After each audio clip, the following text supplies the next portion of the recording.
Bismillahirrahmanirrahim. Assalamualaikum warahmatullahi wabarakatuh.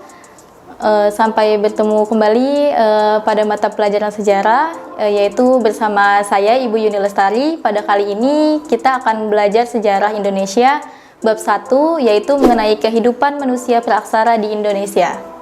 Baik, sebelum kita memulai pembelajarannya, mari sama-sama kita berdoa terlebih dahulu. Berdoa dimulai. Bismillahirrahmanirrahim. Rabbi zidni ilman warzuqni fahman. Amin. Baik, pada pembahasan kali ini yaitu kehidupan manusia praaksara. Ya, kehidupan manusia praaksara bab 1. Nah, kita lihat apa saja yang akan kita bahas, yaitu yang pertama tentang konsep dasar sejarah, kemudian yang kedua tentang manusia praaksara di Indonesia. Ya.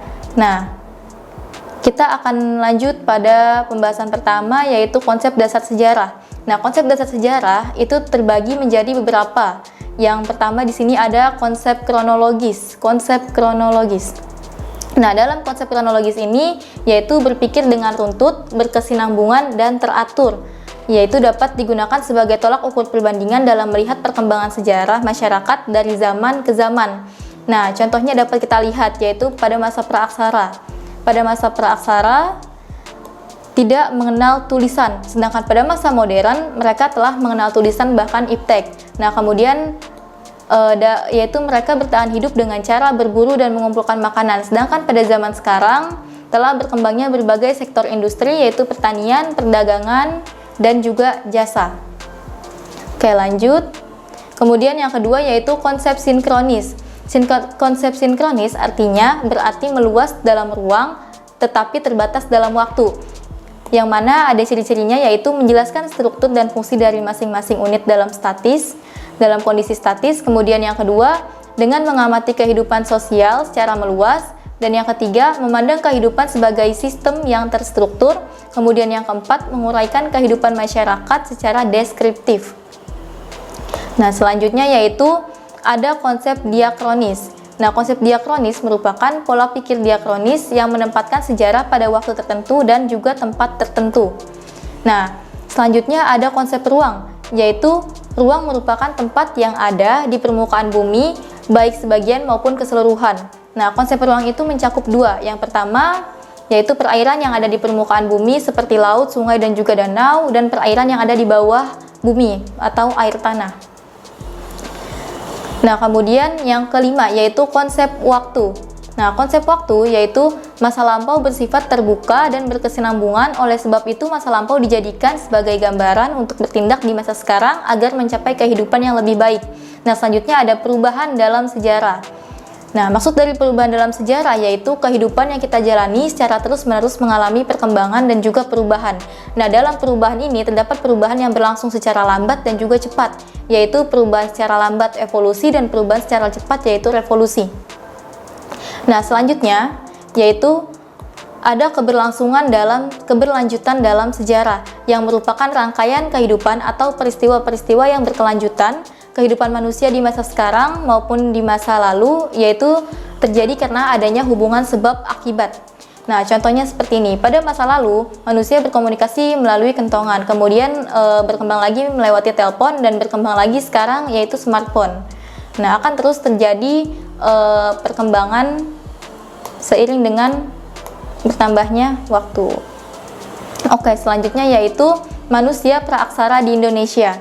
Nah, manusia praaksara di Indonesia yaitu yang pertama dikenal dengan praaksara, yang berarti pra yaitu sebelum dan aksara berarti tulisan. Nah, masa praaksara adalah masa manusia sebelum mengenal tulisan. Masa ini disebut juga sebagai nirleka. Nil artinya tidak ada dan leka artinya tulisan, artinya tidak ada tulisan. Jadi komunikasi yang mereka gunakan pada saat itu adalah melalui simbol-simbol. Nah, kemudian yaitu sejarah masa praaksara. Nah, sejarah masa praaksara itu bisa digali melalui dua ilmu, yaitu yang pertama ilmu arkeologi dan ilmu geologi. Pada ilmu arkeologi yaitu terdapat zaman prasejarah, zaman batu, dan juga zaman logam. Nah, sedangkan menurut ilmu geologi yaitu terbagi menjadi arkeozoikum, neozoikum, paleozoikum, dan mesozoikum. Nah, selanjutnya yaitu kita akan mengenal berbagai macam manusia praaksara yang ada di Indonesia melalui temuan-temuan fosil. Nah, yang pertama ada Meganthropus paleojavanicus. Meganthropus paleojavanicus ini ditemukan di daerah Sangiran, Jawa Tengah, yaitu pada tahun 1936 sampai dengan 1941. Nah, ciri-ciri dari manusia ini yaitu memiliki bentuk rahang yang kuat dan juga besar, dan badan yang tegap, postur badan yang tegap seperti dapat kita lihat pada gambarnya tuh. Nah, kemudian yang kedua yaitu jenis manusia Pithecanthropus. Nah, jenis manusia Pithecanthropus ini juga ditemukan di daerah Jawa Tengah dan juga di daerah Jawa Timur. Ciri-ciri dari manusia Pithecanthropus ini yaitu berbadan tegap dengan tinggi kurang lebih 165 sampai dengan 180 cm. Kemudian alat pengunyah yang kuat atau rahang yang kuat dapat dilihat pada gambar. Nah, kemudian tulang kening yang menonjol dan melebar ke pelipis. Nah, dapat kita lihat di sini ya, tulang keningnya. Nah, kemudian isi dari tengkoraknya itu setebal 750 sampai dengan 1300 cc. Nah, belum memiliki tulang dagu. Kemudian terdapat tulang yang menonjol pada bagian belakang kepala, seperti itu. Nah, baik, kita lanjut. Selanjutnya yaitu terdapat jenis manusia Homo. Nah, jenis manusia Homo ini dikenal juga dengan manusia Homo erectus, yang artinya manusia berjalan tegak. Nah, jenis fosil ini ditemukan juga di daerah Indonesia. Dapat kita lihat bagaimana bentuk dari manusia Homo seperti ini. Ya, dia memiliki struktur tulang yang kuat dan juga memiliki tulang dagu di bagian kepalanya seperti ini. Nah, oke. Selanjutnya, adapun perkembangan kehidupan dari manusia praaksara. Nah, kita akan melihat bagaimana kehidupan manusia praaksara dan juga budayanya. Yang pertama, mereka bertahan hidup dengan cara berburu dan mengumpulkan makanan. Kemudian yang kedua, masa bercocok tanam, yaitu untuk menjaga keadaan stabilitas kondisi pangannya, mereka bercocok tanam dengan menanam makanan-makanan yang dapat dijadikan sebagai sumber pangan bahan pokok. Nah, kemudian yang ketiga, masa perundagian, yaitu masa di mana mereka mengumpulkan, membuat alat-alat berburu seperti kapak dan juga kapak dan juga seperti candi-candi seperti itu. Nah, itu mereka sudah mulai mengenal pembuatan alat yang dapat digunakan sebagai alat untuk berburu makanan. Itu mereka sudah mulai mengenal logam.